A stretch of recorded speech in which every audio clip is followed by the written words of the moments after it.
Cristiano Ronaldo بلاشبہ دنیا کے پسندیدہ ترین فٹ بالر ہیں۔ اپنی زندگی میں لاتعداد مشکلات کا سامنا کرنے کے باوجود بھی وہ دنیا کے عظیم فٹ بالر میں سے ایک بن گئے۔ غربت، دوستوں اور معاشرے کی غنڈہ گردی، اچھی تعلیم کی کمی اور دل کی سنگین بیماری بھی کرسٹیانو رونالڈو کو نام کمانے سے نہ روک سکی۔ تو اس شخص کی کہانی میں دل ہارنے والے لوگوں کے لیے بہت ہی اچھی حوصلہ افزائی ہے۔ کرسٹیانو رونالڈو ڈوس سینٹوس ایویرو 5 فروری 1985 کو فنچل میڈیرا پورٹگل میں ایک انتہائی غریب گھرانے میں پیدا ہوئے۔ غربت نے اس کی زندگی کو بہت ہی مشکل بنا دیا تھا۔ اس کے والد جوس ایک بہت کم تنخواہ پر ایک فٹ بال کلب میں کٹ مین کے طور پر کام کرتے تھے، جو کھلاڑیوں کو کٹس فراہم کرتا اور ان کے کمرے کی صفائی کرتا تھا۔ بچپن ہی سے وہ پڑھائی سے زیادہ فٹ بال کھیلنے میں دلچسپی رکھتا تھا۔ رونالڈو نے فٹ بال میں واقعی اچھے کھیلا کیونکہ وہ اس کھیل کے بارے میں بہت پرجوش تھا۔ اس کے والد غربت کی وجہ سے اپنے بیٹے کو فٹ بال نہیں کرا سکتے تھے، اس لیے رونالڈو پرانے کپڑوں کو گیند میں لپیٹ کر گلیوں میں اس کے ساتھ فٹ بال کھیلتے تھے۔ چونکہ وہ مناسب جوتے بھی نہیں خرید سکتا تھا، تو اس لیے وہ فٹ بال کھیلنے کے لیے اپنے رشتہ داروں سے پرانے جوتے بھی ادھار لیا کرتا تھا۔ رونالڈو اپنے بچپن سے ہی بہت سخت ٹریننگ کرتے تھے کیونکہ وہ جانتے تھے کہ فٹ بال کو اچھے اسٹیمنا کی ضرورت ہوتی ہے، کیونکہ فٹ بال میچ کے لیے کھلاڑی کو ایک ہی میچ میں کم از کم 10 کلومیٹر دوڑنا پڑتا ہے۔ بعض اوقات وہ صبح سے شام تک مسلسل پریکٹس کرتے تھے اور وہ اپنے کھیل کو بہتر بنانے کے لیے بڑی عمر کے کھلاڑیوں کے ساتھ کھیلتا تھا۔ رونالڈو نے بعد میں اینڈویرینا فٹ بال کلب میں شمولیت اختیار کی، جہاں ان کے والد ایک کٹ مین کے طور پر کام کرتے تھے۔ وہاں رونالڈو اپنے ساتھی کھلاڑیوں کی تذلیل کا سامنا کرنا پڑا جو اسے چھیڑتے تھے، کیونکہ ان کے والد وہاں ایک کٹ مین کے طور پر کام کرتے تھے، کھلاڑیوں کے کمروں کی صفائی کرتے تھے۔ 10 سال کی عمر میں اس کے محلے کے لوگ اسے فٹ بال کا اچھا کھلاڑی سمجھنے لگے۔ اس کا نام فٹ بال کا مترادف بن گیا۔ پھر 12 سال کی عمر میں اس نے اپنا گھر اور خاندان چھوڑ کر سپورٹنگ سی پی کے نام سے ایک فٹ بال کلب میں شمولیت اختیار کی، جہاں وہ بیک وقت فٹ بال کھیلتا اور پڑھتا تھا۔ وہاں بھی رونالڈو کو اپنے ساتھی کھلاڑیوں کے ہاتھوں ذلت کا سامنا کرنا پڑا، جو ان کے بولنے کے انداز پر انہیں تانے دیتے تھے، لیکن رونالڈو نے اپنے کھیل سے انہیں مناسب جواب دینے کا فیصلہ کیا۔ استاد کو بھی اس چھوٹے سے معصوم بچے پر رحم نہ آیا۔ جب رونالڈو 14 سال کا تھا تو اس کے استاد نے اسے اس کے خاندان کی غربت سے تنگ کر کے اسے ذلیل کیا، جس سے ننھے رونالڈو کو غصہ آیا، جس کے نتیجے میں اس نے استاد پر کرسی پھینک دی، جس کی بعد رونالڈو کو سکول سے نکال دیا گیا۔ اس واقعے کی وجہ سے ان کی پڑھائی میں دلچسپی ختم ہو گئی۔ اس نے اس کی وضاحت اپنی ماں کو کی، جس نے اپنے بیٹے کو سکول جانے کے بغیر فٹ بال کھیلنے کی اجازت دینے پر رضامندی ظاہر کی۔ 15 سال کی عمر میں ریاست نے ان کی صلاحیتوں کو پہچانا۔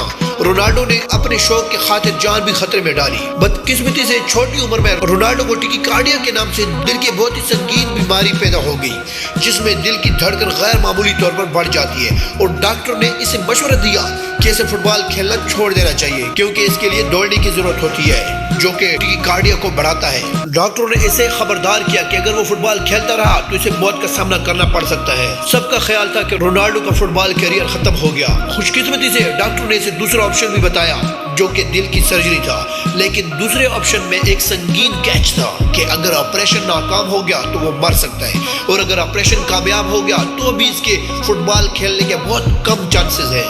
رونالڈو کے گھر والوں کے لیے پہلا آپشن مناسب تھا، کیونکہ وہ چاہتے تھے کہ پہلے آپشن میں سرجری کی ضرورت نہیں تو وہ فٹ بال کھیلے بغیر اور کوئی سخت سرگرمی کیے بغیر اپنی زندگی گزار سکتا ہے۔ تو اس کے گھر والوں نے کہ وہ پہلے آپریشن پر غور کرے، لیکن ننھے رونالڈو نے موت سے ڈرتے ہوئے بھی اپنی زندگی کا سب سے بڑا خطرہ مول لینے کا فیصلہ کیا کہ وہ فٹ بال کھیلنے کے اپنے خواب کو نہیں چھوڑ سکتا، اور اس کے لیے وہ سرجری کرائے گا۔ حالانکہ سرجری کے بعد بھی بہت کم چانس تھے کہ وہ کھیل سکے گا۔ رونالڈو کا خواب تھا کہ وہ بھی ایک دن فٹ بال کا عظیم کھلاڑی بنے گا، اور اس نے اپنے فیصلے کے بارے میں اپنے والدین سے بات کی، اور 15 سال کی عمر میں ان کی اوپن ہارٹ سرجری کی گئی۔ خوش قسمتی سے وہ سرجری کے بعد بچ گئے اور آہستہ آہستہ صحت یاب ہوتے رہے اور اپنے خواب کی طرف سفر جاری رکھا۔ رونالڈو نے دوبارہ فٹ بال کی پریکٹس شروع کر دی، اور صرف 17 سال کی عمر میں اس نے پورٹگل کی ٹیم کے لیے کھیلنا شروع کیا۔ آخر اس کی محنت نے اسے دنیا کا سب سے ہائی لائٹڈ کھلاڑی بنا دیا۔ اس نے بہت ہی بڑی کامیابی حاصل کی، کیونکہ اس نے اپنے شوق کے لیے بہت چھوٹی عمر میں اپنی جان کو خطرے میں ڈالا۔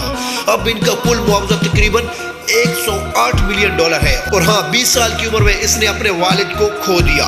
بدقسمتی سے رونالڈو کے والد شراب نوشی کے نتیجے میں جگر کی خرابی کی وجہ سے سال 2005 میں انتقال کر گئے۔ اس کے خاندان کو یہاں تک کہ شدید غربت کا سامنا کرنا پڑا، کیونکہ ان کے خاندان کا واحد روٹی کمانے والا مر گیا۔ اس کے بعد رونالڈو نے ادویات اور مناسب خوراک خریدنے کے لیے بھی جدوجہد کی اور اس کی وجہ سے اس کی ماں کو نوکرانی کا کام کرنا پڑا اور پڑوس کے گھر میں کھانا پکانا پڑا۔ اپنی معمولی آمدنی سے دوائیاں اور اپنے بچوں کے لیے کھانا خریدتی تھی۔ ان کے والد کی وفات کے دن روس اور پورٹگل کے درمیان میچ تھا اور رونالڈو نے اپنے والد کو کھونے کے درد کو برداشت کرتے ہوئے میچ کھیلا اور مین آف دی میچ کا ایوارڈ حاصل کیا۔ وہ اپنے والد کے بہت قریب تھے، وہ ایک دوسرے کے ساتھ دوستوں کی طرح ہوا کرتے تھے۔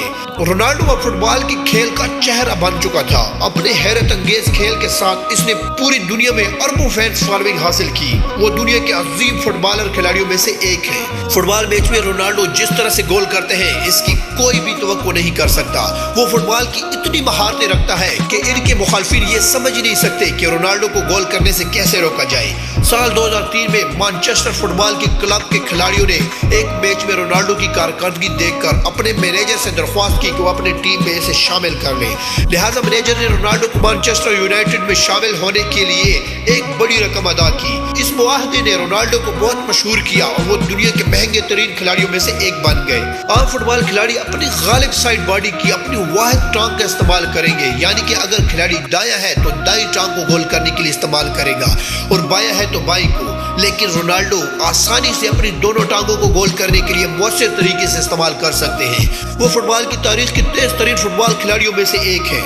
رونالڈو بہت ہی تیز دوڑ سکتے ہیں۔ وہ تقریباً 33.6 کلومیٹر فی گھنٹہ کی رفتار سے دوڑ سکتے ہیں، لہٰذا وہ راکٹ مین کے طور پر بھی جانا جاتا ہے۔ اور ایک انٹرسٹنگ بات، چھلانگ لگانے کے دوران رونالڈو کی جو فورس ہوتی ہے چیتے سے 5 گنا زیادہ ہے، یعنی کہ وہ چیتے کو بھی چھلانگ میں پیچھے چھوڑ سکتے ہیں۔ وہ ہوا میں 78 سینٹی میٹر تک لانگ چھلانگ لگا سکتے ہیں۔ یہ جمپنگ اونچائی کسی بھی باسکٹ بال کھلاڑی کے مقابلے میں بہت زیادہ ہے۔ وہ اپنے سر کو گول کرنے کے لیے بہت اچھے طریقے سے استعمال کر سکتا ہے۔ وہ اپنے سر سے 100 سے زیادہ گول کر چکے ہیں۔ رونالڈو کی فری کک کی رفتار تقریباً 130 کلومیٹر فی گھنٹہ ہے۔ اس کے علاوہ رونالڈو نے اپنے فٹ بال کیریئر میں کئی ٹرافیاں جیتی اور کئی نئے ریکارڈ بنائے۔ انہوں نے 5 بار سب سے باوقار فیفا بیلن ڈی آر ایوارڈ جیتا۔ رونالڈو کو 2 مرتبہ سال کا بہترین فٹ بالر منتخب کیا گیا۔ انہوں نے 4 بار یورپی گولڈن شو ایوارڈ بھی جیتا، جو کہ ایک نیا ریکارڈ ہے۔ اپنی محنت اور خود اعتمادی سے اس نے اتنی کم عمر میں بہت سے ایوارڈ جیتے۔ رونالڈو پورٹگال فٹ بال ٹیم کے کپتان ہیں۔ وہ ٹیم کے ہر رکن کو اپنی قابلیت ثابت کرنے کا یکساں موقع فراہم کرتا ہے۔ وہ فی الحال جوونٹس فٹ بال کلب کے لیے کھیلتا ہے۔ فی الحال اس کی مجموعی مالیت تقریباً $500 ملین ہے اور یہ اسے امیر ترین کھلاڑیوں میں سے ایک بناتا ہے۔ ستمبر 2021 میں کرسٹیانو رونالڈو نے بین الاقوامی فٹ بال میں سب سے زیادہ گول کر کے عالمی ریکارڈ بنایا۔ رونالڈو کا اپنا پرفیوم اور جوتوں کا برانڈ بھی ہے جس کا نام CR7 ہے۔ 7 نمبر اس کی جرسی نمبر کو ظاہر کرتا ہے۔ اس کے علاوہ ان کی فیس بک اور انسٹاگرام پر سب سے زیادہ فالوورز ہیں۔ فنچل میڈیرا میں CR7 کے نام سے ایک میوزیم ہے جو رونالڈو کی ٹرافیاں اور کامیابیاں دکھاتا ہے۔ وہ موجودہ نسل کی سب سے پسندیدہ فٹ بالر ہیں اور رونالڈو ایک بہت ہی مہربان انسان دوست بھی ہے، کیونکہ وہ دنیا بھر کے غریب اور غیر مراعات یافتہ لوگوں کو اربوں ڈالر ڈونیٹ کر چکے ہیں۔ رونالڈو اپنے فینس کے ساتھ انتہائی شائستہ انداز میں پیش آتے ہیں۔ ایک بار سامعین میں ایک شخص رونالڈو کی طرف سے فٹ بال کی لات سے چہرے پر زخمی ہو گیا تھا۔ چنانچہ میچ مکمل ہونے کے بعد رونالڈو نے ذاتی طور پر اس شخص سے معافی مانگی اور اسے اپنی جرسی دی۔ وہ خیراتی اداروں کے لیے اربوں ڈالر عطیہ کرتا ہے۔ رونالڈو نے شام جیسے جنگ زدہ ممالک میں مصیبت زدہ بچوں کو بچانے کے لیے مختلف اسپتالوں، تعلیمی اداروں، فاؤنڈیشن جیسے خواہش اور بچاؤ کے لیے خطیر رقم عطیہ کی۔ رونالڈو دنیا کے سب سے زیادہ خیراتی کھیلوں والے شخص ہیں۔ وہ اکثر اپنا خون عطیہ کرتا ہے اور اسی وجہ سے اس کا ٹیٹو نہیں بنوایا جاتا۔